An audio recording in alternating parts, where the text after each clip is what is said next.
And welcome everyone. We should be live. I'm just gonna give it a minute until I can see that you guys are indeed in the chat. Let me know if you can hear me properly. And welcome again, Ronnie, Caroline, Sarah, Tish, Catherine, Sarah, and Sam is here as well. Welcome Sam, and welcome everyone I did not greet.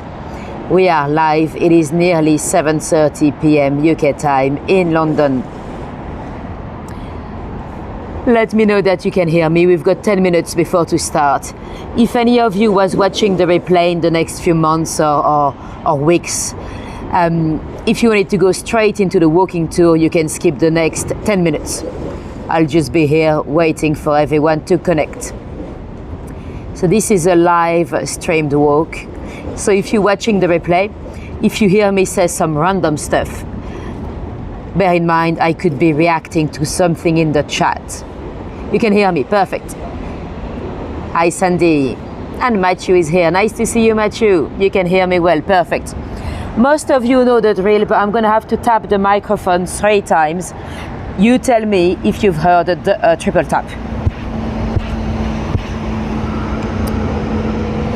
Thank you, Sarah. Let me know about the triple tap, because it is a bit windy today, so we don't want the microphone to get disconnected at any point. And we just need to check it is indeed well connected, because otherwise you'd still hear the sound, but you'd have a crappy, windy sound. Did you hear the triple tap? Yes, perfect. Amazing. Thank you, Nikki. Thanks, everyone.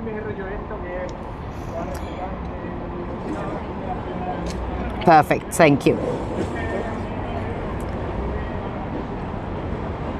So we've got a few minutes to go.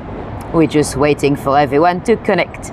If any of you was completely new to me, by all means, say hello in the chat. It's always great to see a few new names. Don't be shy. And let me flip this camera around for a second to show you the view.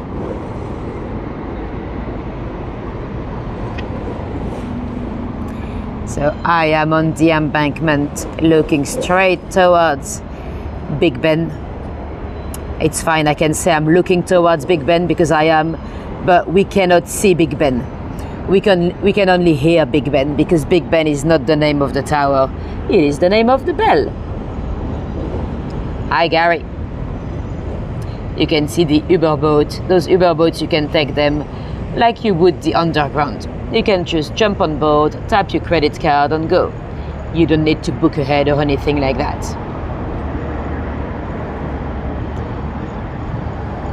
And welcome everyone that just joined. Cool statue. I hope you mean the Sphinx, not the lady, because the lady, she's very much alive. And welcome Walpuri.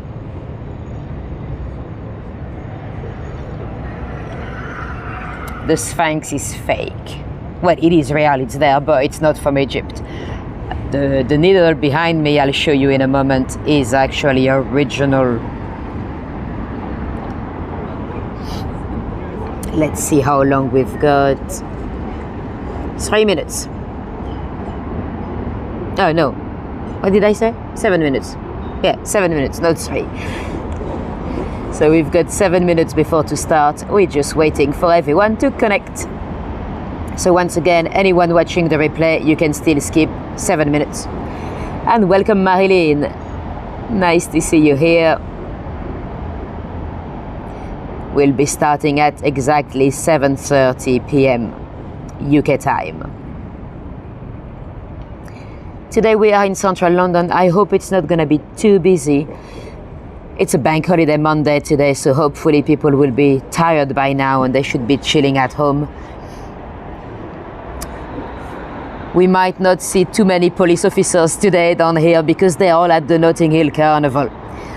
It's a major event that's actually quite dangerous, so usually they have to take a lot of the police officers down there. Well, although we'll just walk by the Charing Cross police station, so there should be a few left, but a lot of them would be at the Notting Hill Carnival. I've not been. I'm too old, I think. It's quite cool, but it's very intense. Although it might just be my friends that are very intense. I think if you get down there, find a spot where you like the music and stay there, it's fine. But when you want to go walking around, it's just madness. Hi Mark, nice to see you here. So we've got a few minutes to go. We're just waiting for everyone to connect.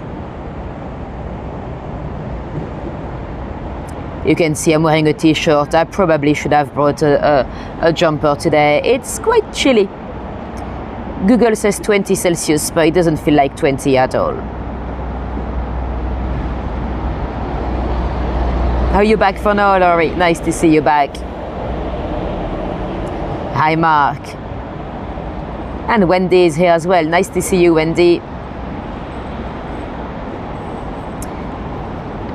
And Mark is saying, so we've got 2 Marks right now. Mark is saying, first time in ages. Nice to have you along, if it's been a while.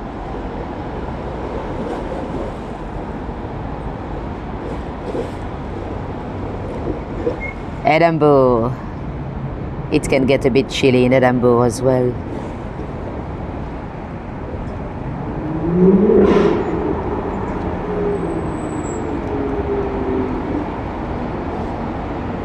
Oh, you can't hear anything. Oh, sorry to hear that, Larry. Oh, well, if you've got to go, we'll catch you next time.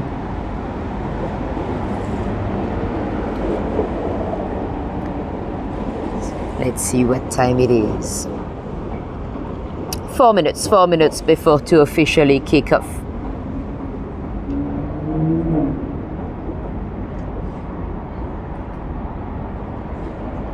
You couldn't find the little pearls last time? Oh, interesting.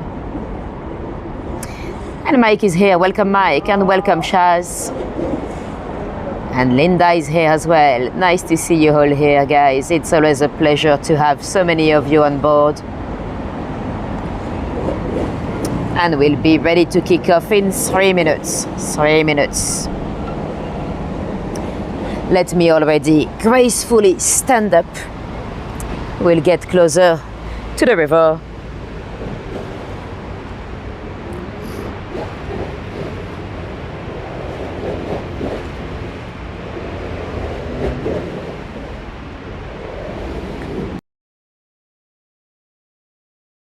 What do you mean by BCR, Walpuri? What's BCR? Is?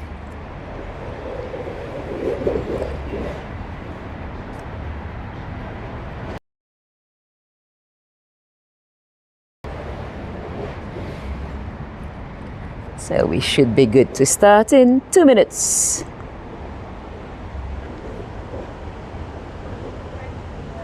If any of you was completely new to me, let us know where you're tuning from in the chat.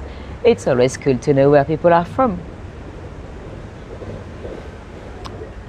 And of course, this is a live walk where we'll talk about local true dark tales, but of course you can interact in the chat, keep it active. Especially, you know what? Especially when the story I'm telling is fascinating. Because often when you're listening to something fascinating, you stop talking. And you know what? When you do that, that's when you are gonna get an ad. YouTube actually stops or pauses the ads when there's high, what do they call it? High engagement. So when you're talking a lot, they're not going to give you an ad. But when you're listening because it's a cool story, that's actually when they'll target you because they think you're not being active, it's probably boring, let's give them an ad. So if we are in the middle of a good story, make sure you keep the chat active if you don't want to be to have an ad. I always put the ads on the minimum possible, but you've got oh no, I've not heard them, I don't think. Or maybe I don't know their names, but I don't think so, Walpuri.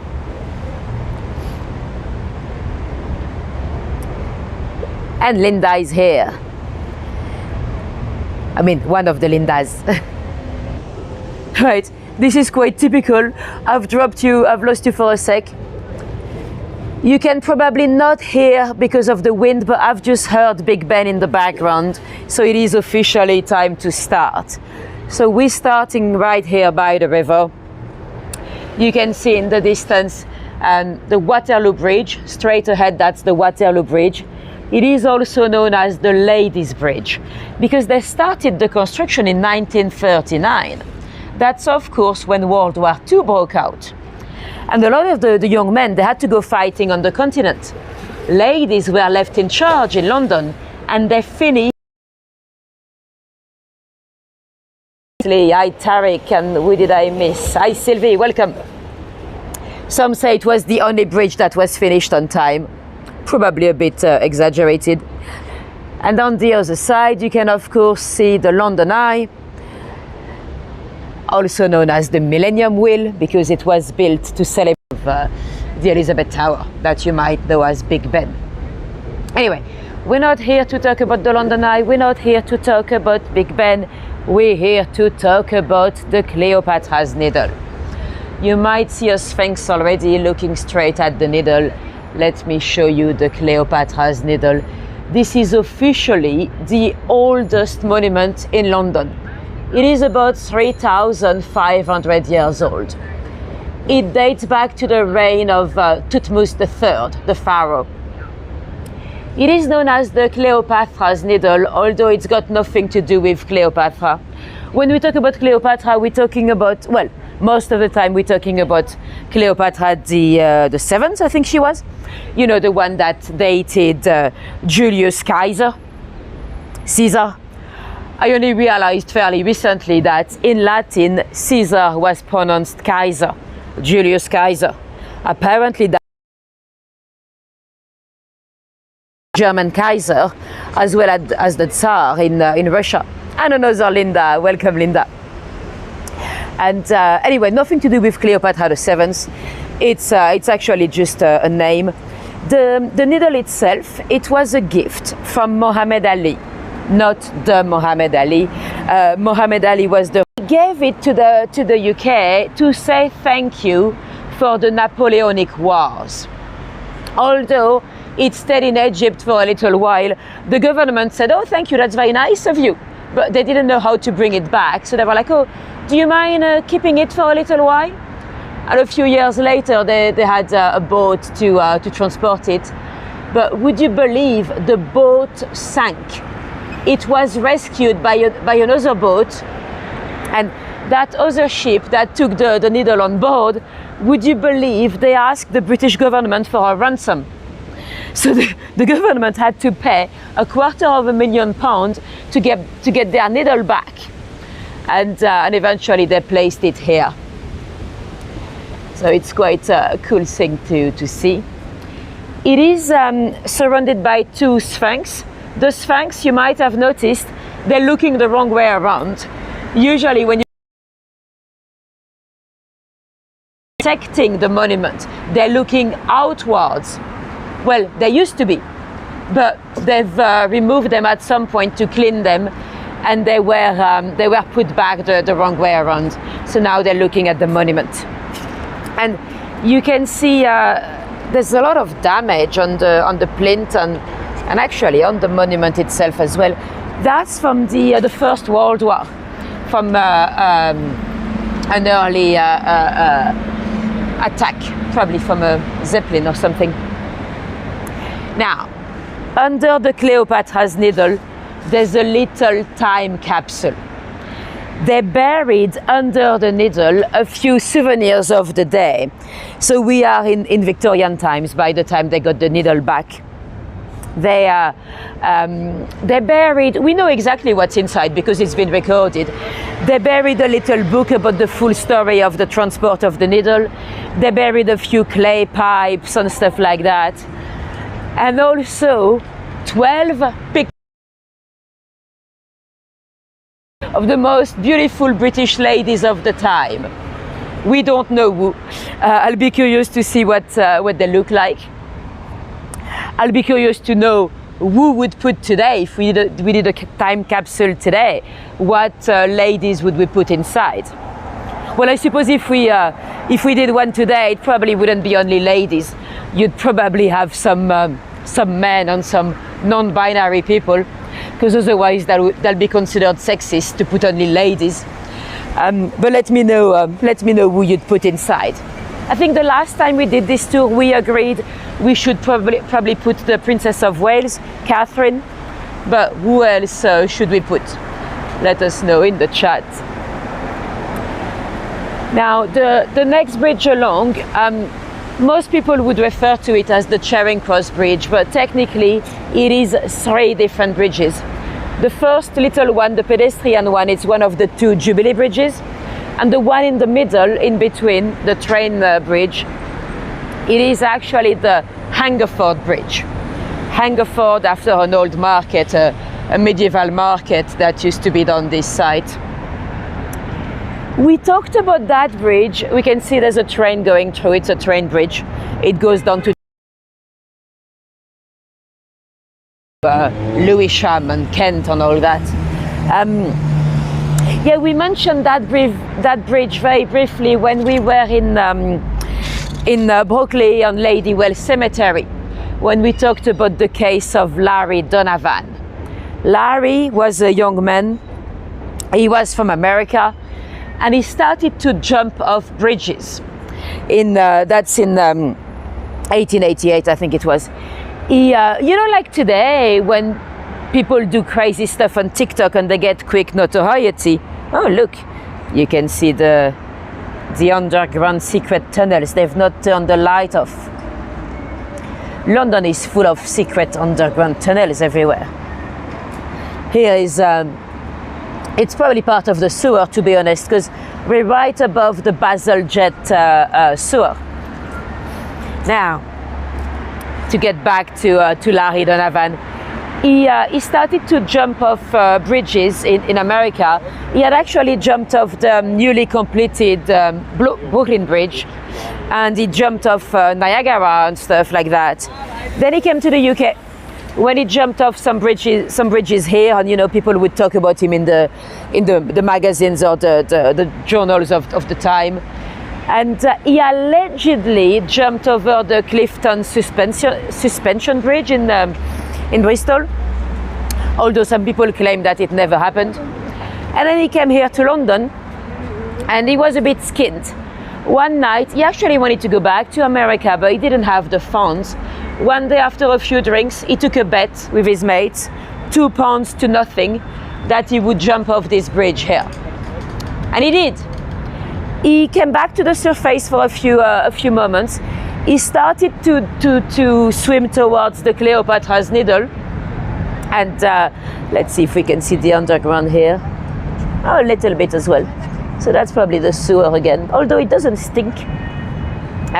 Yeah, so he jumped.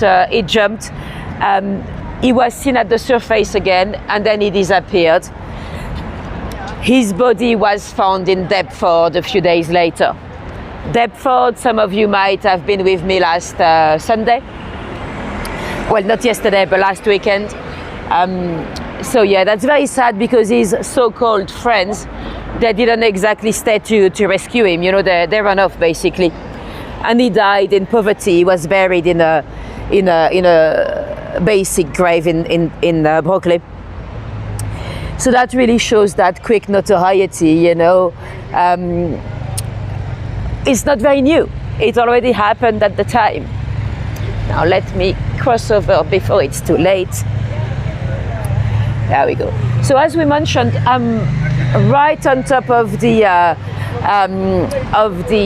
public sewer. Back in the day, the river was much larger. See the white building there? The river would go all the way down there. What happened is we had, back in the day, the river, we used to dump everything on anything down the river. The river was the public sewer, really. And in 1858, we had what we called the Great Stink. The smell of the river was unbearable. Because of the Industrial Revolution, a lot of people moved into the capital. And eventually, the population doubled and even tripled. And eventually, there was just way too much poo for the river. The smell became unbearable. They even considered moving Parliament for, well, they did move it for a few weeks, and eventually they decided to deal with the problem. They commissioned Joseph Bazalgette to reclaim a lot of land over here to create the first public sewer here. So yeah, that's why back in the day we used to be right here, standing here, I'll be in the water. But we'll come back to that in a little while. For now, let's go into Embankment Station. We are gonna cross the station, so I might have to zip it if the security is looking at me. Oh, thank you, Leslie. That's very nice of you to remind people. Now, this is Embankment. Embankment Station. It is a place where you might hear an interesting announcement on the platform. If you guys have come to London before, you might have heard on the train platforms, nowadays it's usually a lady's voice. She goes, "Please mind the gap between the train and the platform." But back in the day, it was an actor's voice. His name was Oswald Lawrence. What happened is they had first commissioned an actor to do the recording, but then they realized that in his contract, they were going to have to pay every time they played it. But, you know, that's literally hundreds of times a day. So they changed their mind and they used an employee, an engineer, to do the voice. And then eventually they found another actor that didn't take the fees every time. His name was Oswald Lawrence. He was originally from Germany. So he did the famous recording. He had a bit of an accent himself and he went, "Mind the gap, mind the gap." The announcement became very iconic. If you've been in London as a tourist, you might have seen those T-shirts, you know, in the or badges or whatever it might be in the souvenir shops. You know, you've got the underground logo and it reads "Mind the gap." I know it's a funny phrasing. If you are from Northern America, you might just say "Watch the gap," or just "Don't fall." But the announcement became. You like it when I do that. The announcement became very iconic. The actor is long dead. Well, not that long, 2007. But his widow, Dr. Margaret McCollum, she used to love coming into London because then she could jump on the underground and hear the voice of her late husband. Sadly for Margaret, from the year 2000 to 2012, gradually they started to change it from station to station. And eventually, in 2012, this station here, Embankment, that was the last station where they changed it as well to the lady's voice, you know, the digital voice that says, "Please mind the gap." Margaret was gutted. She sent a letter to TfL. TfL is Transport for London. She kindly asked them if they could send her a CD of the voice. At first, TfL said no, they couldn't be bothered. And then they changed their mind. We don't know why, probably their marketing team. So they decided to dig up the old tape, they digitalized it, and they produced a CD for Margaret. And they decided that here in Embankment, in the northern branch of the Northern Line, they'll play it again.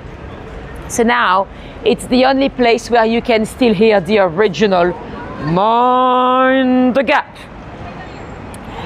And with the coronation weekend a few years ago now, we had a little surprise.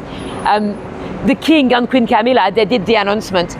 They recorded the announcement. The King was saying, "Welcome to the London Underground." And Camilla added, "And please remember to mind the gap." So that was fun. Oh, thank you, Matthew. That's very nice of you. All your little tips really, really count for me. It really helps. Right. The building across from here, that's the Horse Guards Hotel. That's where there's a gentleman we mentioned before, Manfred Cunning. He's the gentleman that created the Secret Services as we know them today. We talked about him recently when we went on Queen Anne's Gate, because that's where he used to live. He had a room in the hotel here where he would conduct the interviews for the new spies. Now, Manfield had a wooden leg. He had an accident in France. You wouldn't know because, of course, he was wearing trousers. And apparently when he would do the interviews in the hotel here, so people being recruited to become a potential spy, in the middle of the interview, he'd grab a knife and he'd stab his leg. If the person being interviewed did not react too much, they'll be a good recruit. Thank you, Janie. That's very much appreciated.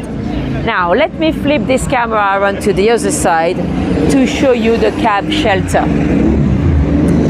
So the little greenhouse, the green building right in the middle, that is what we call a... Sorry? You can if you want. Hi. This one. Hi guys. I'm live, yes. How many people in it? 51. Oh my God, is it right? Sure. Hi everyone. Have a good one, guys. Right, so this little building here, that is a tea hut or a cab shelter. Some people even call them the street refectories. They are Victorian. A lot of people might say hi tonight. It's a bank holiday, so some people might have been out drinking and stuff. Some people might even be back from Carnival. So I'm not, don't be surprised if it happens again tonight. Now, those buildings, they are actually Victorian.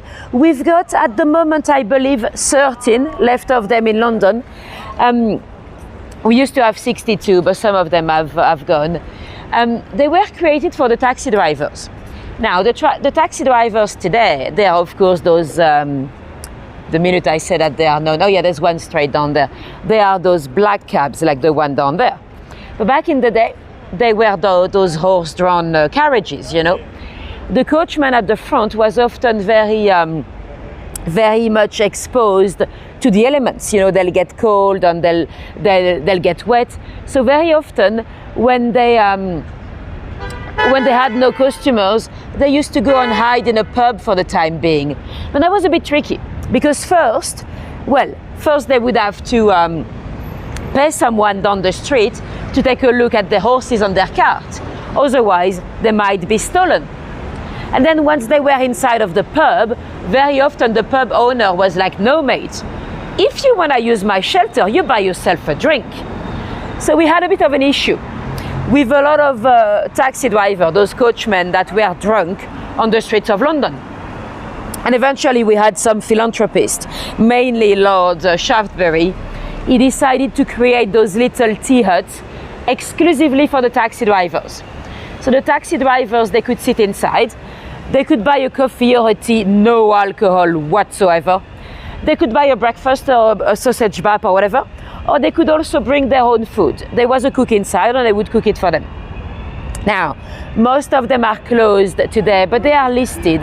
They're part of the heritage.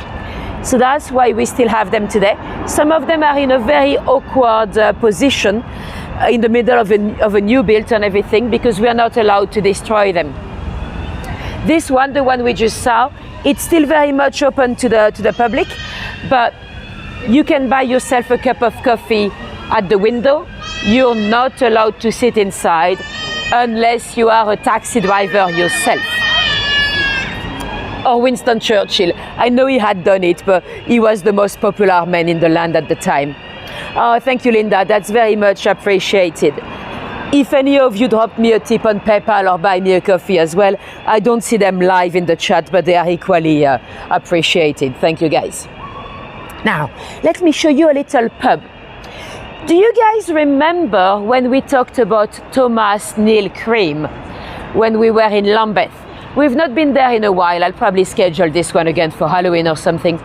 There was a serial killer in late Victorian time that was targeting sex workers, giving them some pills that were allegedly for their complexion or against venereal disease, and that was actually poison. I know today you'd be like, who on earth would take a pill from a complete stranger? Nowadays we don't do that. Well, unless it is Prince Harry. If you don't know what I'm referring to, Prince Harry apparently, you know, he's taken the press to court because of alleged phone hacking and stuff. Oh, thank you, Peter. That's very much appreciated. He was accusing newspapers of hacking his phone and stuff. The case has just been finished at I think it was at the Royal Court of Justice. It's done. The newspapers have all been acquitted, and the journalists that were accused, they've now started to speak. One of them was, of course, Sarah Griffiths. She actually had a little, well, some form of intimate relationship with Harry, and all the Facebook Messenger's messages were exposed at the court. And she said that when she first met Prince Harry, he gave her a pill. He was like, "You take that just so I know that I can trust you." She doesn't know what it was. She pretended to take it. But who gives pills to random girls? I mean, you know, Prince Harry. Anyway, to get back to Thomas Neil Cream, so he was drugging those sex workers. One of them actually survived because she also pretended she took the pill. Of course, I don't want to compare Prince Harry to a serial killer, but it was probably illegal drugs or nothing. But anyway, there was a sex worker that survived Thomas Neil Cream, but he was convinced he had killed her. And would you believe he actually met her again? They had a drink in this little pub. At the time, it wasn't called the Sherlock Holmes, it was called the Northumberland Arms. And he actually went for a drink with her. He did not recognize her at all. He was very high. He was often on opium and stuff. Months later, when she turned up at the trial, he reacted like if he had seen a ghost, because he was convinced he had killed her, because she actually dropped the strychnine pills in the river. You remember about Bad Thomas School? I'll probably be scheduling it again soon, so if you want to hear the full story, make sure you check my channel, and we'll probably go back down to Lambeth in October at some point. Although I've got a little treat for you in October. I'm going to a very haunted spot. I've got a few exciting locations coming up for you on the other side of the channel or in the channel. But I don't want to say too much. You'll see that on my schedule soon. Right, now let me show you an interesting building down here. Apologies if there's an alarm in the background. There's a car alarm in the background. That's not very nice. Down that building, there's not much to see, but there's actually the, how do you call it? Ophthalmology? Well, anyway, the glasses museum. They've got some of the Harry Potter glasses, and they've got the glasses from Dr. Crippen, you know, the killer, the murderer. But that's not the building I want to tell you about today. I want to tell you about this one, Benjamin Franklin's house.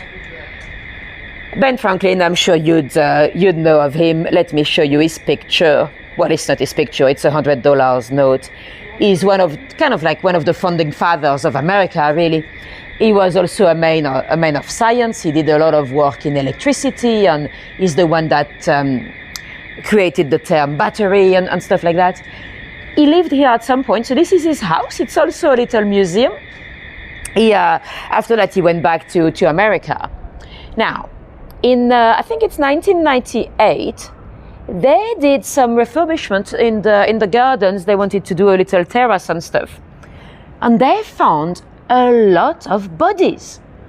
We're talking about 12,000 bones and at least 10 different bodies.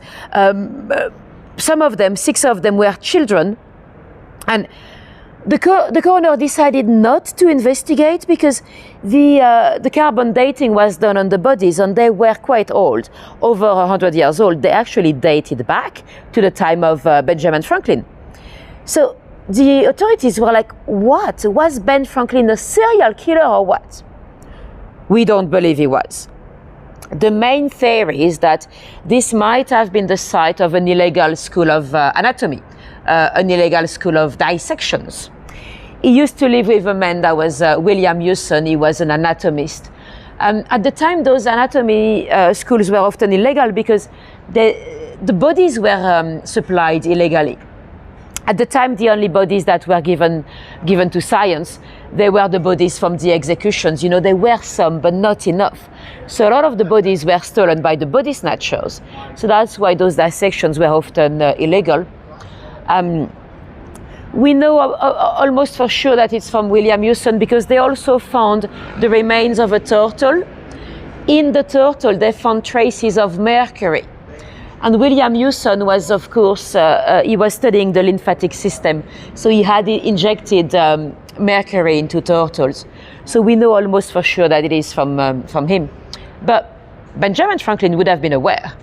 But you know, he was a man of science. He probably did not mind, you know, and I guess nowadays no one minds because we're lucky today when we go for surgery that the surgeons have the knowledge they have, you know.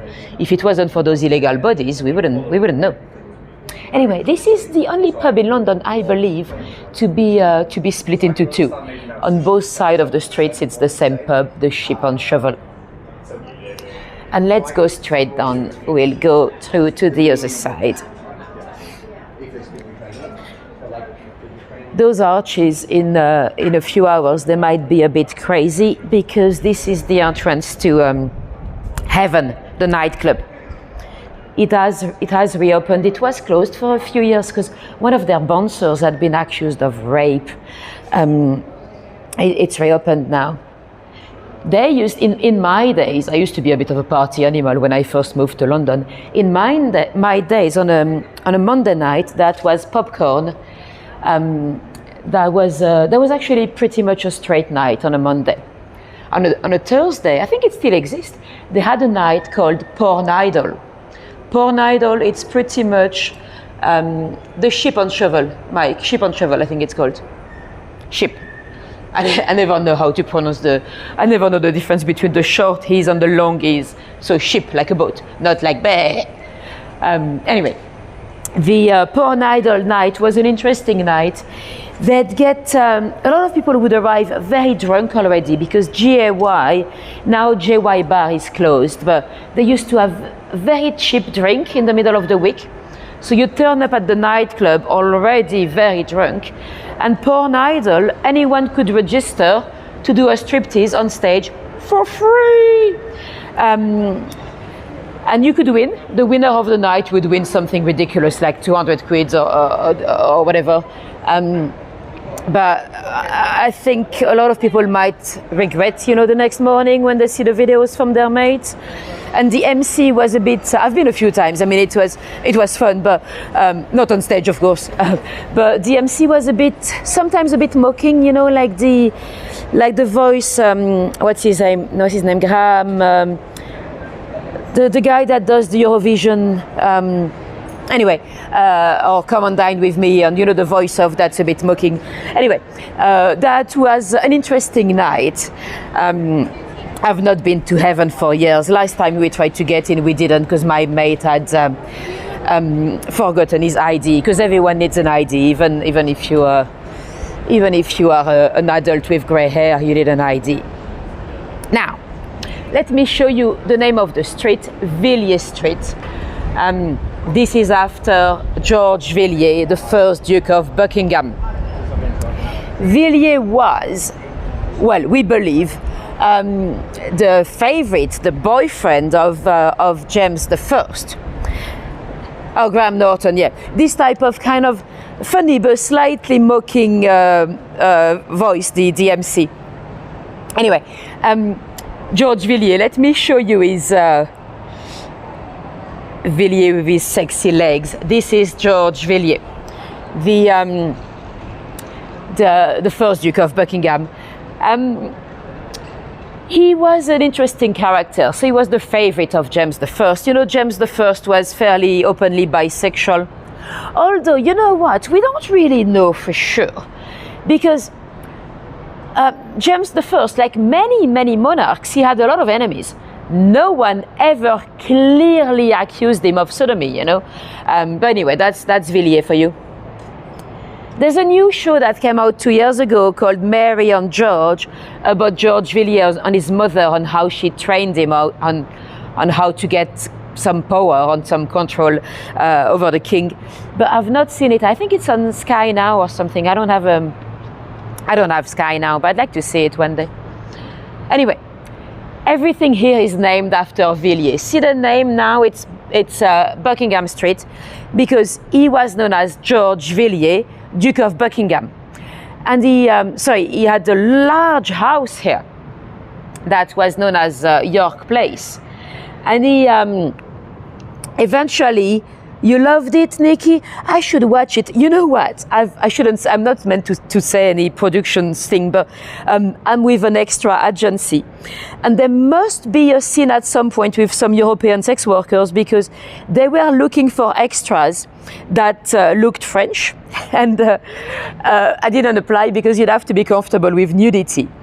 And my mate was like, yeah, you should apply. That's going to be great money. They'll never see you on camera. Don't worry. And I was like, mate, I don't want to be standing naked for hours, even if I'm not on camera.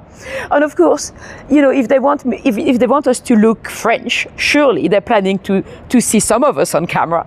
Anyway, I never applied, but I'm guessing there's one sexy scene with some naked ladies in the background that might look French. Not me though. I did not apply. I don't even know how much it paid, but it probably should be good money. Now, so Villiers, he had a large house down here, and eventually it was becoming a bit run down, and they wanted to destroy it and create some little streets and everything. And Villiers eventually agreed at one condition. He agreed at the condition that the streets that were going to be designed where the palace once stood, they had to be named after him. So he was known as George Villiers, Duke of Buckingham. So they created one street called George, one street called Villiers, one street called Duke, one street called of, that's my favorite, and one street called Buckingham. Eventually, Of Street was quickly renamed. Now we still have Villiers Street, Buckingham Street. Do we have Duke Street? I think we still do. But anyway, that was after him. We should apply. Now, before we go much further, see this little, we're not going to go all the way because there's not much to see. This little building under the scaffolding, that's the only remaining part of the palace. This was a gate. It was actually a water gate, because as we mentioned earlier, the river would come all the way down here. Let me show you a little image of the York water gate. So this is the little building under the scaffolding. So this is the water gate. So the river would come all the way down here. This is Gordon wine bar, by the way. I'm a terrible French. I don't do wines, but apparently they have amazing wines. It's also well, downstairs it's a bit like a tavern that time forgot. It's interesting. And here you might see some bricked up windows. So my regulars, you'd know exactly what it is. It's the window tax. Now, there were some interesting people that lived here. One of them you would have heard of, Samuel Pepys, the famous diarist. If you live in the UK, you might know about his diaries because you might have studied some of it at school. Although usually at school you study a sanitized version. Some of his diaries were actually a bit dirty. He talks about touching ladies, grabbing ladies' bum on the streets and perving on some girls at church and stuff like that. And touching ladies on the street, probably not very consensually. And he also kissed the body of the queen laying in state. Or, well, I mean, he was a bit, he could be a bit pervy sometimes. Now, the other person living here was an artist called William Etty. He produced a lot of paintings of nudes, male and female. Now, this building is said to be haunted by the ghost of one of his model, a naked lady. Now, I love the ghost stories, but tonight I don't want the ghost to turn up because I'm not allowed to show you nudity on YouTube. So I don't want a naked ghost to make me have a strike, you know, or a censored image. I love those ghost stories, but some of them are a bit more believable than others. You'll have my wine. Oh, you don't like wine either, Janie? No. White wine, it's not that I could have, you know, if there's nothing else to drink, but I don't really like it. Red, I don't like it at all. But luckily, I live here, so we can have a nice pint of ale. In some countries, when I go to some countries, I don't know what to drink. You know, when I go to Greece or whatever, because if you go to a restaurant, it's only wine or lager. I don't even like lager, I like ale. So that's why I've moved here. I was banned from France because I don't do wine and I don't do cheese. Now, back in the day, so the area is known as the Adelphi, like the Adelphi Theatre today. Back in Victorian times, it was very dark because what happened, it was a bit wetland, you know, because of the river. So you had those arches on those buildings that were built on top. And one of them kind of survives. This street here, it's hard to see on camera, but this is actually a street. You don't really want to go as a pedestrian because it's a bit, but yeah, back in the days, it would have been those arches everywhere. The Adelphi complex, and in one of those arches there's a young girl that was murdered in 1852, Marianne Palmer. She's also not, for some reason there's also the legend of poor Jenny, but her name was not Jenny. But yeah, a very young sex worker. I think she was 15 years of age. She was found brutally attacked in the arches. I think she died a bit later on with the doctors, but yeah, quite a sad one. And this is the Adelphi building, straight in the middle of your screen. This is the head office of Spotify. Well, not only Spotify, there are some other companies inside, but I know that's where Spotify is. In terms of the social medias in London, Spotify is here. TikTok is a bit further up the road. TikTok is at the at Soho House, on the Strand. Well, same building as Soho House, the private club. YouTube is we've seen the YouTube head office together. It's in King's Cross. And Meta, so Facebook, Instagram, they are also in King's Cross, but it's a bit further up by the canal, you know, close to Cold Rope Yard and everything. So there is the Adelphi. I think there's also the Vogue publishers. I think they're in there as well, and some accountants and some companies. Now, we are down here not because I wanted to show you Spotify's head office, but because I wanted to show you a little door that might look familiar. But I don't want to say too much. You'll tell me in the chat if you recognize it from anywhere, or if it looks familiar somehow. Maybe not. I think it does, but let's see.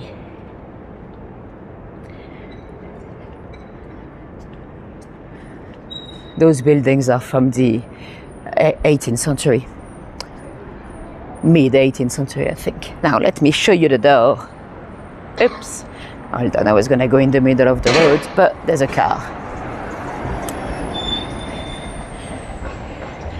Right. Does this door look any familiar to you?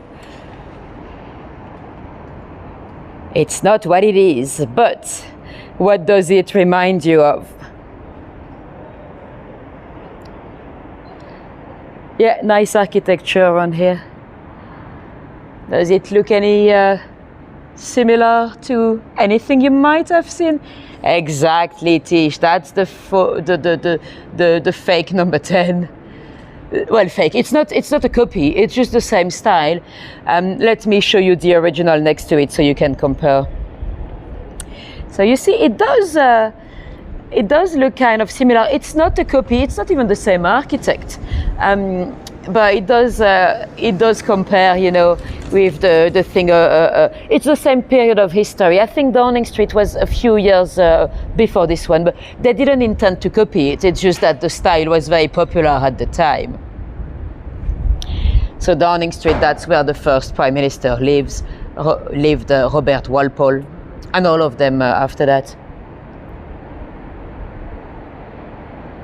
There's a little urban myth, it's probably partially true, that the first Prime Minister, he was only selected for the role because he spoke German. George I, of course, he came from Germany. You know, we said a royal family there. Oh, there's no Larry. I wish they had a little Larry so we could do. So for those of you that don't know, Larry is the cat. He's quite old. I think he's 19 years old now. The day Larry dies, it's gonna be big drama in the news. Larry is more popular than any prime minister we ever had. I mean, even our new prime minister is already losing some of my respect, especially since the Prince Harry drama. There was an interview of Andy Burnham a few days ago where the journalist clearly asked, is the taxpayer going to have to cover Harry's security cost? And the Prime Minister said, this is a private matter and I wish them well. What? He didn't say no. So that means, I'm afraid that means yes. But like a good politician, he's completely avoided the question. So yeah, Larry is more popular than any of our prime ministers. I've met quite a few of our prime ministers. I've met, and when I say met, I've actually spoken to them. Rishi Sunak on an ice rink. I met Boris Johnson many times when he was the mayor, when he worked at the City Hall and I was a zombie at London Bridge. And I even met Cameron once. That was so funny. I was at the changing of the guards and one of my customers was like tapping my shoulder. And he was like, no, Cameron. I was like, what? No, Cameron. I was like, what? He's like, David Cameron. And I turned around and I was like, what about Cameron? And David Cameron was right behind me. So I was like, hello. But I've not met Andy yet. Maybe one day. Now, before we turn around, this is the Coal Hall. This is a lovely little pub. It has actually moved. It used to be like 100 yards down. It's a nice pub, but guess what? There's a story of murder, or at least a story of concealment. In 1832, there was a young girl called Maria that worked at the pub in the kitchens. At the time, the Coal Hall had a reputation of being a bit naughty. There was a gentleman's club inside, and apparently they used to do orgies and stuff like that. Maria, I think she was 27. At the time, that would already qualify as a spinster. You know, she lived upstairs with another girl, another staff, and she had clearly put on a bit of weight on the tummy, so people suspected she might have been pregnant. But you know, at the time, if you fell pregnant out of wedlocks, your career was ruined, and then how would you feed the kid if you couldn't work? You know, she probably did try to have illegal abortions, but at the time it was ridiculously dangerous and also very often quite expensive. And one night she was unwell. She didn't want to let the other young girl in the room. Eventually, the other young girl saw her squatting on top of the chamber pot, and Maria was extremely unwell. She was all white, and the other girl was like, where is the baby? And Maria was like, no baby, there's no baby. And eventually she agreed for a doctor to come, and the doctor was like, come on, where is the baby? Because at the time, even if you had a miscarriage, you had to show a doctor so they could, the pathologist would be able to say if the baby had lived or not, because you had to declare it even if there was a miscarriage. And then the Maria agreed. She was like, okay, it's there. And the young girl was like, you've hanged the baby. And Maria was like, shh, you'd have me hanged. Sadly, it did look like she had indeed strangled the baby. At the time murder, that would be she'd taken the risk of being hanged, you know.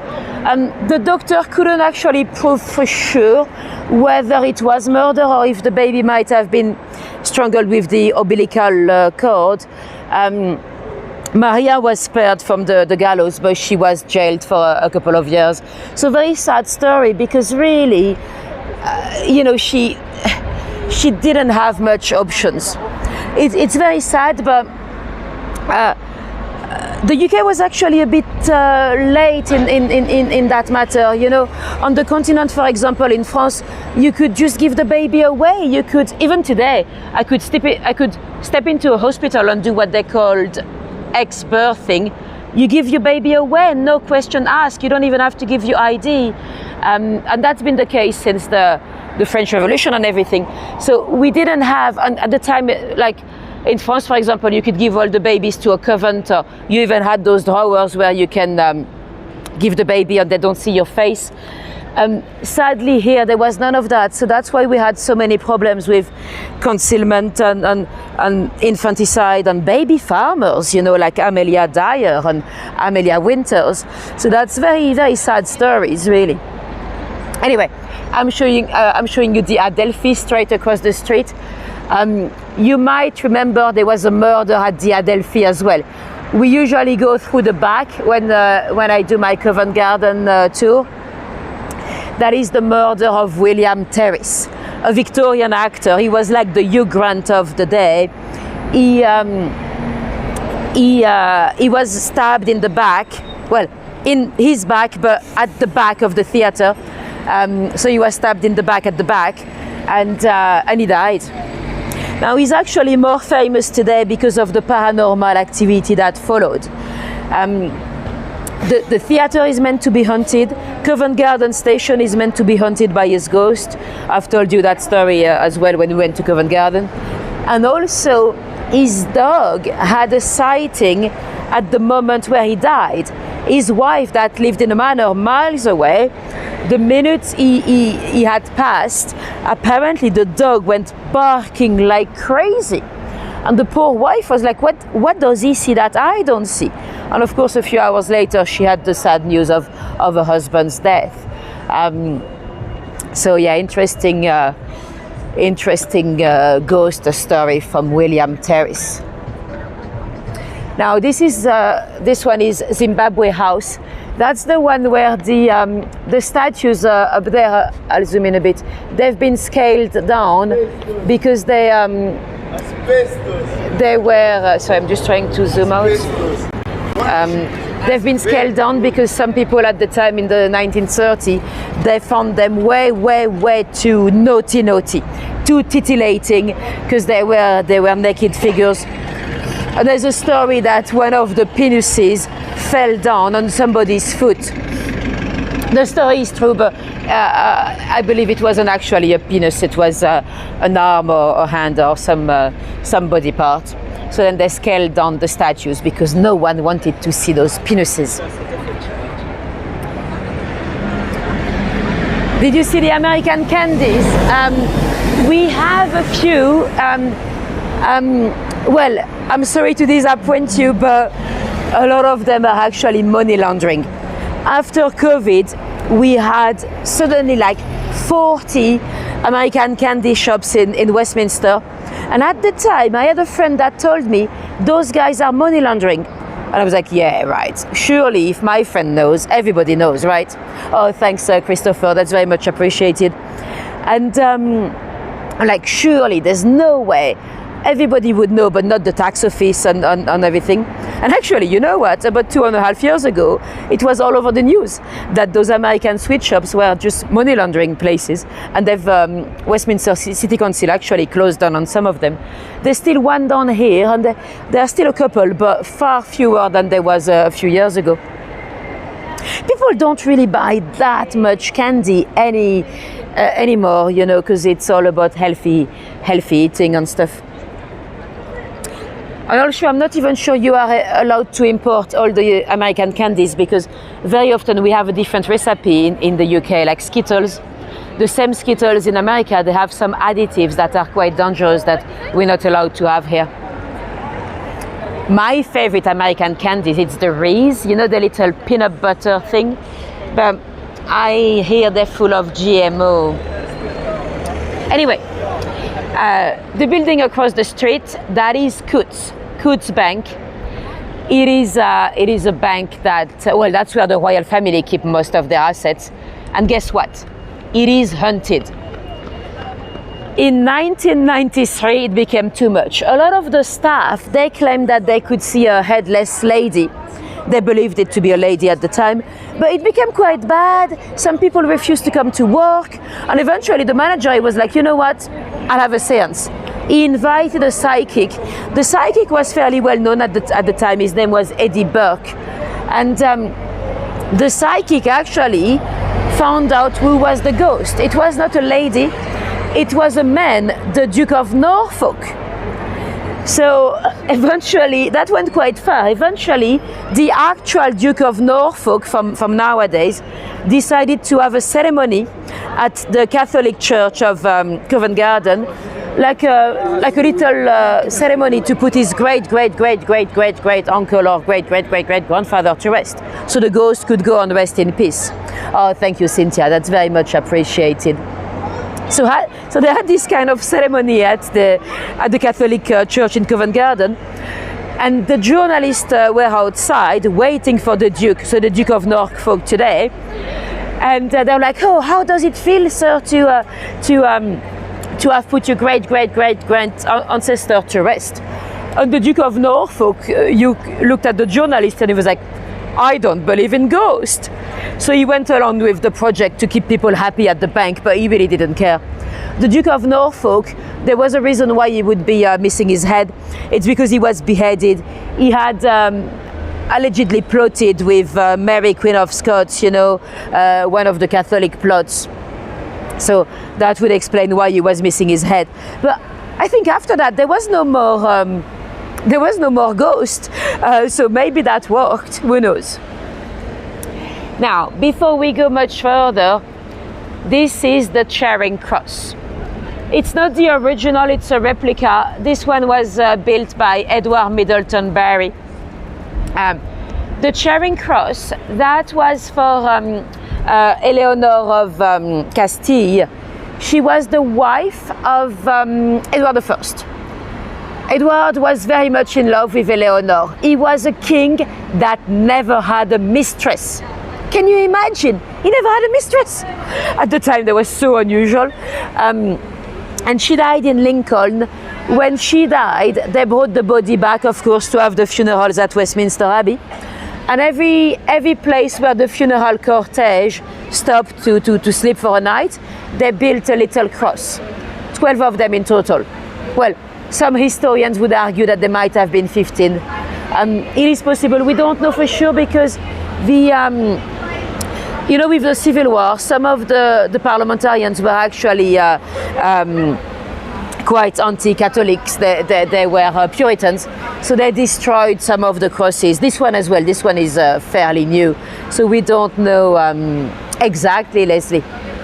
Now, let's go inside of the station. I've got a little murder story for you. I might not be able to stay in there for very long because they don't really like anyone to stream in the station. But let me just show you the inside and I'll tell you the murder. It dates, the murder is in 1927. There was at the time in the train stations, at the time you'd have a little cloak room, you know, where you'd keep a luggage for a few hours or a few days. Now, one day, someone came in a black taxi cab with a large suitcase. Well, we assumed he came in a cab because he left in a cab. He came with a large suitcase. Oh, you see some people that are leaving the carnival. You see some Jamaican flags and stuff. So those guys were probably at the Notting Hill Carnival. They're probably on their way home in Kent or wherever they go with the train. Now let's go back out because I will be kicked out otherwise. It's not because they don't like streamers. It's like they don't really like anyone filming in the train stations because of the people that might be planning an act of terror. They would come ahead and see the movement, the flow of people, and see the fire exits and all that, and they would potentially record it. So that's why they don't like anyone to film, because they think you might be planning something, Anyway, back to the murder. So there's this guy that dropped a very large suitcase. He left, and in a taxi. We know that because there's a young guy that saw someone dropping a cloakroom ticket from the taxi window. The young man actually picked up the ticket, and he went to the cloakroom and he gave it to them. And he said the truth. He was like, someone's dropped it out of their window. And that was it. A few days later, the suitcase started to smell quite full. The cloakroom attendant, he actually called the police. When they came and opened the suitcase, there was a body in there, quite badly decomposed already. The body had been dismembered, and they found some items of clothing. It's often described as a piece of underwear, but this doesn't look like the fabric of an underwear. But see the little tag, it reads P. Holt. So the police was looking for a P. Holt. And eventually they found a lady in Chelsea called Patricia Holt. They contacted Patricia, but she was very much alive. And they said to Patricia, do you know anyone that might have stolen some of your underwear? And Patricia said, well, you know what? There's a lady that used to work in my kitchen that I've dismissed a few weeks back. Her name was Mrs. Rolls. So the police is now looking for a victim called Mrs. Rolls. They couldn't find her, but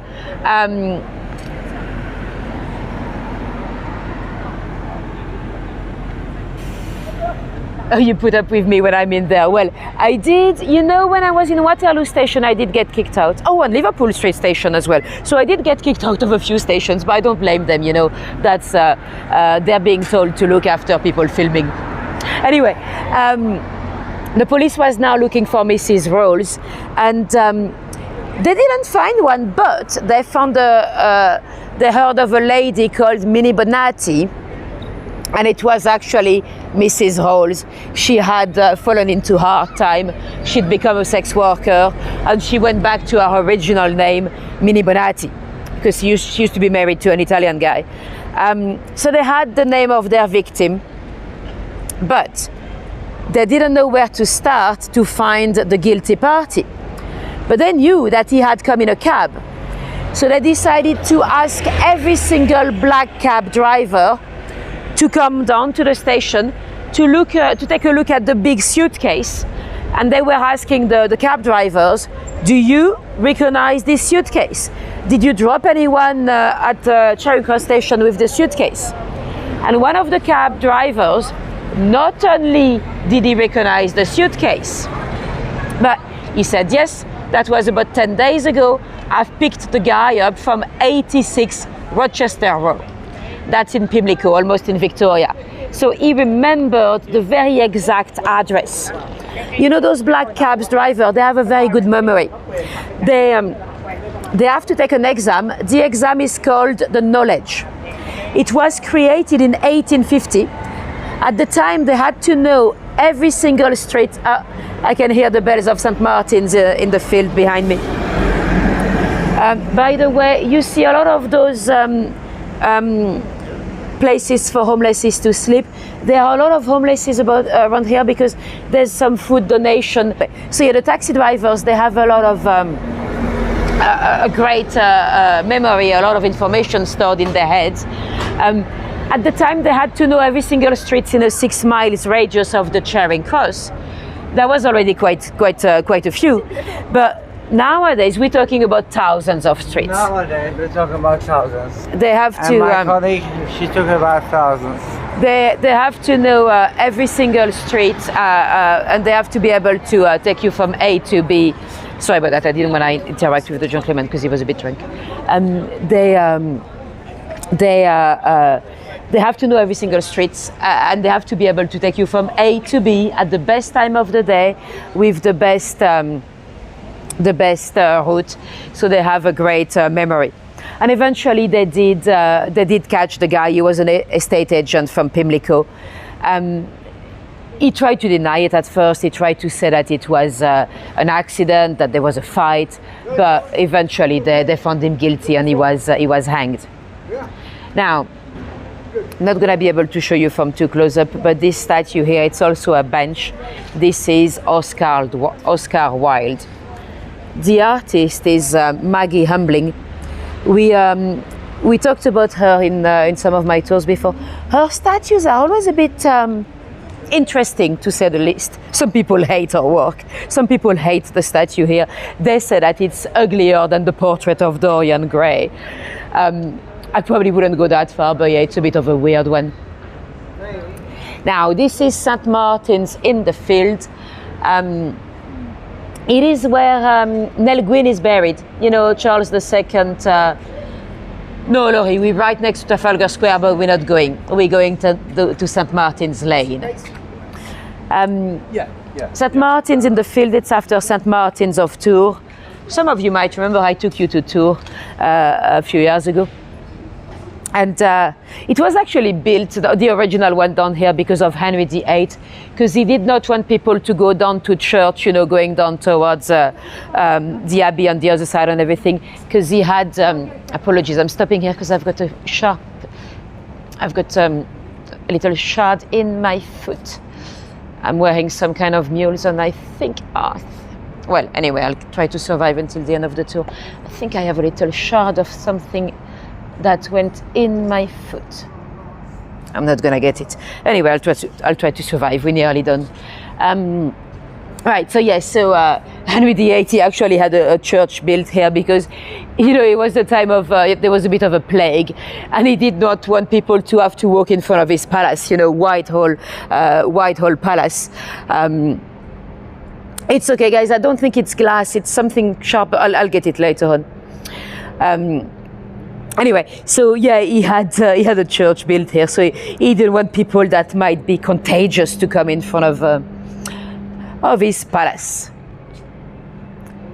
Now, you might see some police cars around here because this is the Charing Cross police station.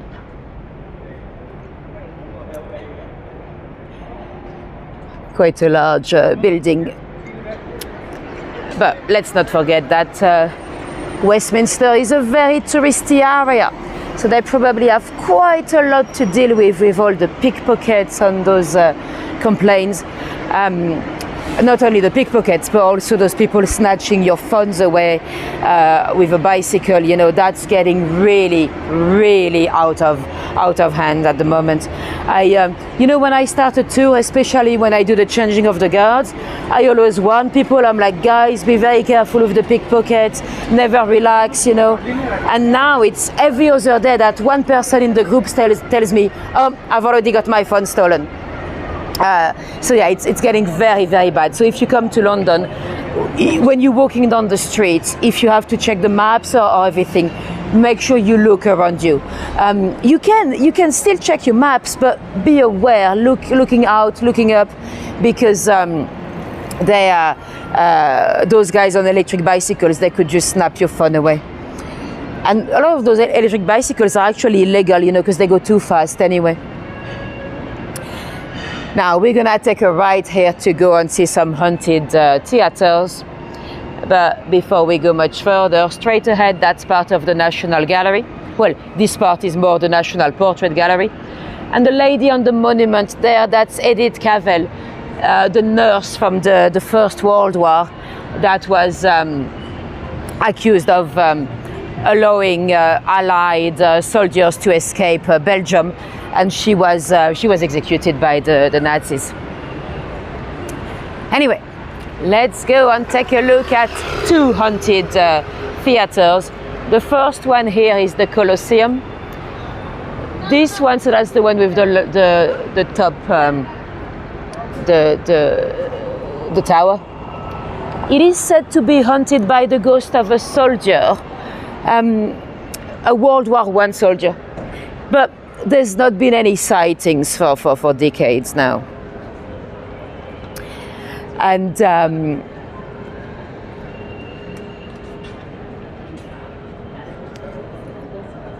oh yes, on a positive note, still a few people coming on tours with their phones. Yes.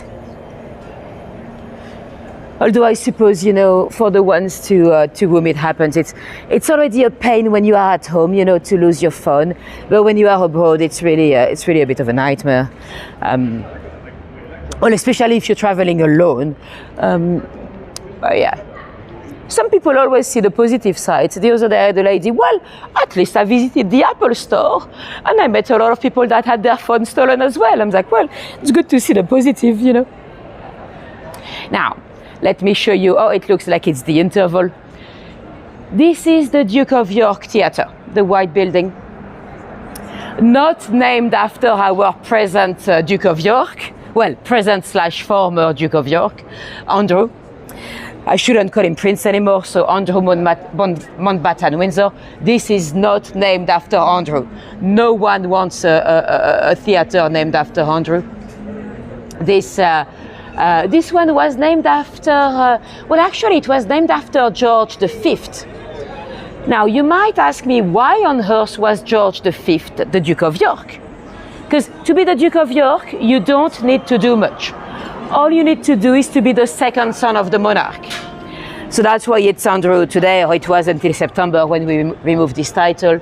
Or you might know of the Grand Old Duke of York as well, you know, the one from the little nursery rhyme. That one was the second son of George III. But yeah, you might wonder why George V was the Duke of York. Well, it's because his brother was the heir. George was the spare. His brother, we talked about him in my Jack the Ripper tour, Prince Eddie. Victor Albert. He actually died of an influenza epidemic, so the Duke of York became King George V, Queen Elizabeth II's grandfather. Anyway, I'm not here to tell you about George V. I'm here to tell you about a ghost. Well, they have two ghosts. One is actually the ghost of a lady. They believe it's a former boss, but there's also the ghost of a little bolero jacket. Now, that's an interesting story. In the 40s, there was a play being played here at the theatre called The Queen Came By. And the main actress, every time, so she'd have to wear a little Victorian bolero jacket. And every time she was on stage wearing the jacket, she felt like like the jacket was getting tighter and tighter, like if the jacket was trying to kill her. But she realized it sounded very weird, and she just put it down to nerves, and she thought maybe she was being stressed and everything. And then eventually she left, and there's another actress that took over, and she wore the same costume. And the other actress complained that the bolero jacket was trying to kill her. And then eventually, the production decided to invite 3 psychics, 3 mediums. Now, they even did a performance. So one night, instead of the play, you had a performance with 3 psychics. They were confronted to the jacket. 2 of the mediums had nothing, no feelings whatsoever, no visions, no sighting. And one of them had a full-length vision. He saw a scene. There was a man in a river, or on the river bank, and a lady that felt very guilty. He didn't know what she was guilty of, but she felt very guilty, and the man strangled her and removed all the items of clothing, and then took the body away. And that's interesting, because when the psychic said that, the main actress was like, I had the same sighting, I had the same. And eventually they decided, so all of that happens with an audience and everything, they decided to go down to Trafalgar Square, where they picked up a random couple, a man and a woman, random witnesses that had absolutely nothing to do with the story, so they couldn't be accused of being accomplices. And the young lady had to wear the jacket. I like Hagrid. I'm not even a Harry Potter fan, but some of those look cool. And Paddington. Anyway, so they they had those the couple coming. The young lady wearing the bolero jacket felt absolutely nothing, but the young man, the boyfriend, he felt an urge of violence. He said he felt like strangling her, and that was it. They got rid of the jacket. The whereabouts of the jackets are now unknown, but they are believed. I mean, the jacket is believed to be somewhere in America. So if you go into a second-hand shop in America, or if you have a little bolero jacket in your wardrobe, be careful. It might be a murderous one. Now we are now on Cecil Court. It's a lovely little street. Some claim, I don't buy in, but some claim that the street might have inspired J.K. Rowling when she wrote about the Diagon Alley, you know, in Harry Potter. Actually, there's a little street at the back that looks more like it inspired J.K. Rowling, but this one I don't see the similarities. I'm sorry. You know, when you have artists or especially writers, you know, like Dickens or those genius writers, they often try to look for places that might have inspired them. You know, like if nothing could come out of their imaginations. You know, J.K. Rowling. There's even a street in York. You know, the Shambles in York. They said it might have inspired the author. And eventually J.K. Rowling went on TikTok, not on TikTok, on Twitter, X today, where she said, you know what, I'd never been to York. She has now, but she had never been down there before to write Harry Potter. So sometimes I think there's no need to look for streets or places or characters in their lives, you know, like that might have inspired so and so. You know, sometimes they just have a great imagination. This little street is full of like collectors, you know. They sell collectibles like medals or coins or first edition of books and stuff like that. Although they're not all very nice. Once I popped in one of them, I'm not going to show you which one, but because I had an old note with the Duke of Wellington on it, and I was like, oh, I'm just wondering if there's any extra value. And he looked at it, he was like, ha, ha, ha, yes, there's a value of £5, because it was a £5 note. Like if I was very stupid to dare to come and ask. Nowadays you can just check with ChatGPT, but back in the day I didn't know, you know. Anyway, this one, it's got its own Harry Potter notes. That's quite a nice little souvenir. From 1250 to 2250. Now, one last little murder story before I let you go. The building across the street, let me pan the camera around. It was also back in the 60s a little kind of curiosity shop, you know. They had some kind of, you know, axes and medals or well, a sword. We know they had a sword for sure. Today it's two different shops, but at the time I think it was only the one, so the 23 and 25 here. And there was one day a young man that had come and looked at the items, and he looked at the sword.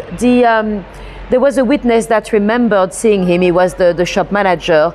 He described seeing a young man coming to look at the sword. And oh, if any of you have to leave, see you next time. That guy was Louis Meyer. He was Louis Meyer was his name. And the next day, it was a young shop assistant. She was called Elsie Mae Batten. She's at the shop. There's a young man that came in and came out with a sword. There's another witness that walked a bit further down the road down here that witnessed that there was a young man that came and tried to sell a sword to him the very same day. Now, little did they know, when they went inside of the shop assistant had been brutally attacked. She was on the floor in a pool of blood. Now, it would have been just a sad murder story if it wasn't solved, but it was solved because of a new technique that came from, I believe, from California. That was the very first time it was used in the UK. It was called identikit. Now today we'll call it an EFIT. What happened is the guy that worked on there, that was that the young man tried to sell him a sword. The young man actually had a girlfriend. So they gave the description of the young man, and of course there was an artist that drew an identikit. And the other witness, the shop manager that had seen the young man 2 days earlier looking at the sword, he also did the same. So they drew an identikit that was published in the press. The young man was mixed race. He was a half Indian, and he had a girlfriend that was a blonde lady. The girlfriend, she had no idea what the guy had done. The girlfriend, when she saw the identikit in the press, she was like, oh, this looks like us, this looks like you. But she had no clue. And then there was a police officer that was walking down the street here. Days later, he actually had the little illustration, the little identikit in his pocket. And he spotted a young man and a young lady. They were looking at some rings, like wedding rings in the windows. They were window shopping. Now the police officer looked at the picture, he looked again, and he recognized the young man. He was arrested on the spot. Now, the police had actually got some fingerprints on the sword, as well as a footprint, bloodied footprint on the floor. So it was their man. He was arrested and he was found guilty. He was actually hanged. That was just a few years before the abolition of the death penalty. Now, the very interesting detail, it's that the guy, Louis Meyer, the witness, the guy that had, well, one of the two, the guy that had given the description that helped produce the identikit, the EFIT, would you believe when he was confronted to the young man in an identity parade at the police station, he did not actually recognize him. But that was fine, they had enough. They had his fingerprint anywhere, they had his footprint. But it's amazing that the description he gave helped create the EFIT, and then confronted to the actual man, he didn't recognize him anymore. But yeah, that was the first use of the identikit, as they called it, in the country. And that was a successful one. Now, that's gonna be the end of the tour.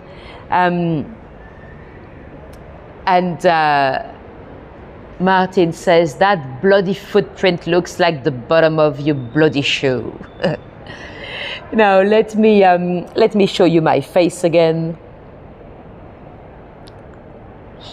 and let me know if you have any questions before we go. Oh, you use a NAT block. Let me know if you have any questions. If not, thank you for coming today, guys. It's always a pleasure to have you on board. If any of you were completely new to me, I do hope I got you hooked. I hope you'll subscribe. If you want to see a bit more of me, what day is today? Next Sunday, we're going down to the East End. We're going down to Spitalfield. But we're not talking about Jack the Ripper. We'll talk about anything but Jack the Ripper. So that's something to look forward to. And I've got many more exciting locations I'll be scheduling for the end of September and October, and more to come. So make sure you do keep an eye on my channel. Thanks Sylvie, thanks Mark, thanks Satyam, and thanks Mark number 2. Nice seeing you here, guys. Hopefully I'll see you all on Sunday. If not, keep an eye on my channel. If you want to make sure you don't miss the lives, it's best to go on, you see the little notify me bell, or when you subscribe, you can click on notify me on everything. This way you get notified when I go live. Because it is much, it's very easy to miss those live streams. So it's much better if you subscribe on everything so you get notified. Will I be in London, Laurie? When? I'll be in London for the rest of September, yes. Well, actually, no. I've got a job outside of London in September, a location that you guys should like, somewhere I've never taken you before. I'm taking 62 kids to somewhere across the channel. So it's gonna be, well, it could be a lot of work depending on, they're from South Africa, not kids, teenagers, but 62 teenagers. There's a lot that could go wrong. But hopefully I should be free in the evenings so I can do a couple of live streams about crimes down there. How late on Sunday? Not late, 7 p.m. I think. I kind of wanted to do it at daytime because I've often taken you down there at night. So I want to take you down there at daytime to show you Spitalfield by day. Well, daytime, dusk really. I think it's going to be about sunset time. I'm brave. Why am I brave? To be out late at night, you mean, or to do tours in places I've never been before? Well, the one I'm taking you in I can tell you actually, it's Paris. I know some of you have been looking for that one. Oh, I'm brave to take the 62 teenagers, yes. I'm taking them to Disneyland, would you believe? So yeah, I'm not gonna be alone. They'll have a teacher or a group leader as well, because that's 2 different buses. So obviously I can only be in one bus, but yeah. And so that's at the end of September. And before that, I've got another destination across the pond, across not the pond, across the channel. So yeah, there's a lot of exciting destinations to come. And in October, I'm taking you in a destination in the channel. That one I'm literally going just for the tours, and I'm actually gonna sleep in a haunted orphanage. So that's another one that's gonna be a Halloween special. That's already booked and everything. I guess you can guess where, because there are not that many locations in the channel. But yeah. Anyway, thank you guys for coming today. It's always a pleasure to have so many of you on board. Hopefully I'll see you on Sunday, and keep an eye on my channel because there's much more to come. Have a great evening, guys, or a great morning, whatever time it is for you, wherever you are in the world. If any of you dropped me a little tip on PayPal and buy me a coffee or anywhere, that's always greatly appreciated as well. And yes, Tariq, that's your neck of the woods. And I'll see you soon. Have a great one. Bye-bye.